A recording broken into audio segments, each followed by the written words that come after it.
Selamat malam para netizen dimanapun kita berada, salam inspirasi bagi kita semua. Ini menarik juga ternyata ya, simulasi ya duel ya di survei indikator ya, Ganjar menang ya versus Anies ya, kalah versus Prabowo. Bayangkan begitu kan ya, kenapa kok seperti itu begitu ya. Kalau memang ini benar bahwa pernyataan dari sebuah survei indikator, karena pada hakikatnya sekarang itu orang-orang tidak begitu percaya terkait dengan survei begitu ya, karena ini adalah asumsi orang begitu yang kemudian dijadikan sebagai rujukan di situ begitu kan ya. Padahal kalau kita melihat dari responden ya mungkin 1.200 begitu kan ya, tetapi orang-orang tidak percaya di situ begitu. Ini bahkan menurut saya pribadi sebaliknya dari ini begitu ya, Ganjar menang versus Anies Baswedan ya, atau ya kalah versus Prabowo ya. Menurut saya pribadi ya ini sebaliknya begitu, justru Anies Baswedan yang menang begitu. Buktikan aja nanti begitu. Gini, kalkulasi politiknya seperti ini. Ketika Pak Prabowo menjadi wakilnya Pak Ganjar di situ begitu kan, orang-orang yang tidak suka terhadap Pak Ganjar, pendukung-pendukung Pak Prabowo saat ini, maka akan beralih kepada Anies Baswedan. Buktikan aja nanti begitu ya. Jadi survei itu mungkin kita lihat begitu kan, pendukung-pendukung Pak Prabowo lalu kemudian tidak suka kepada Pak Ganjar begitu ya, lalu kemudian Pak Prabowo menjadi wakil, maka akan kembali banyak yang memilih Anies Baswedan. Buktikan aja nanti ya, karena pada hakikatnya survei-survei seperti ini hanya melihat ya sebagai kuantitatif saja begitu kan, tetapi melihat realitasnya seperti itu ya. Tetapi mari kita baca terlebih dahulu komentar-komentar netizen seperti ini. Ini buktinya ya, bahkan ya besar kemungkinan Ganjar tak masuk ke putaran 2 ya. Makin kesini setelah diumumkan sebagai capres oleh partainya, publik melihat performa Ganjar ya yang tidak meyakinkan. Coba diangkat-angkat juga sulit begitu. Tampak musim berganti, respon alam atas kesombongannya. Karena mungkin ya Pak Jokowi mungkin lelah sendiri begitu kan ya. Dengan akibatnya prestasi Pak Ganjar sudah seperti itu begitu kan ya. Di kancah nasional ya, bahkan internasional sudah tidak dimumpuni begitu ya. Di masyarakat sudah tidak begitu diminati dengan prestasi-prestasi Pak Ganjar selama ini begitu ya. Artinya apa? Kalau dibandingkan dengan Anies Baswedan begitu, jauh begitu ya. Anies Baswedan padahal 1 periode bisa mengalahkan Pak Ganjar 2 periode. Kemana aja 10 tahun begitu ya. Ini banyak, bahkan Noel nggak mau sebut petugas partai begitu. Ini Anies di-endorse rakyat bukan pemerintah. Ini banyak sekali pro dan kontra begitu ya.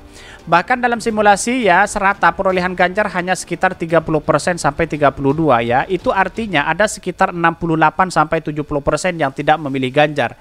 Seandainya terjadi 2 putaran, suara yang tidak memilih Ganjar lebih condong saling melimpahkan bukan pada Ganjar. Di kandangnya ya di Pilgub cuma dapat segini. Betul begitu kan. Ini rekapitulasi Pilgub begitu Jawa Tengah selesai ya, Ganjar dapat 58,78%, Sudirman Said 41,22%. Artinya kalau kita melihat kalkulasi politik hari ini bahwa menunjukkan bahwa Pak Ganjar akan kalah begitu ya. Kenapa?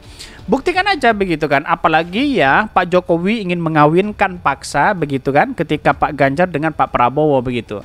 Ya saya katakan ketika ada orang yang tidak suka kepada Pak Ganjar lalu kemudian saat ini mendukung Pak Prabowo, dia akan kembali kepada Anies Baswedan. Kalau memang dua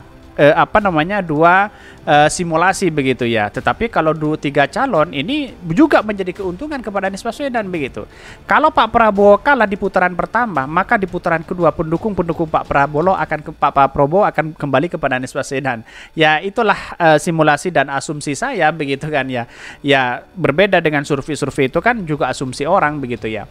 Bahkan maaf ya, survei-survei indikator saya lebih percaya polling ILC TV One ya. Ada polling ya polling terbaru begitu kan terkait dengan Anies Baswedan ya. Ini itu tuh sangat luar biasa sekali begitu ya. Dan bahkan Anies Baswedan menang di situ. CNBC ya, CNBC Indonesia itu Pak Ganjar menang di situ begitu ya. Pak Anies Baswedan menang ya. Ini maaf ya. Pak Anies Baswedan menang 67% begitu ya.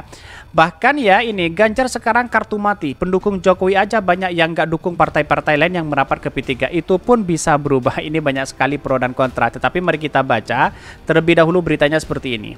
Ini beritanya simulasi duel di survei indikator, Ganjar menang versus Anies ya, kalah versus Prabowo. Menurut saya pribadi sebaliknya begitu ya. Bahkan lembaga survei indikator politik merilis simulasi duel Pilpres antara Ganjar Pranowo dan dengan Anies Baswedan atau Prabowo Subianto. Hasilnya Ganjar menang jika duel dengan Anies, tapi kalah jika duel dengan Pak Prabowo. Kok bisa begitu kan ya? Survei digelar pada 11 sampai 17 April 2023 ya terhadap 1.220 responden ya. Survei dilakukan dengan cara wawancara tatap muka oleh pewawancara yang terlatih ya. Bahkan ya pemilih sampel dilakukan dengan metode mosaic random sampling, adapun margin of error-nya kurang lebih 2,9% dan tingkat kepercayaan 95%. Inilah yang kemudian menunjukkan dijadikan sebagai acuan begitu kan dengan survei-survei seperti ini. Padahal ya kalau menurut saya pribadi kan asumsi orang juga begitu ya. Apalagi sekedar hanya data seperti ini begitu kan. Kalau dia berani tampilkan aja nama-namanya di situ begitu biar di cross check begitu ya. Dalam survei ini indikator membeberkan hasil survei ketiga capres terikat antara Prabowo, Ganjar, dan Anies ya. Berikut ini elektabilitas simulasi ya.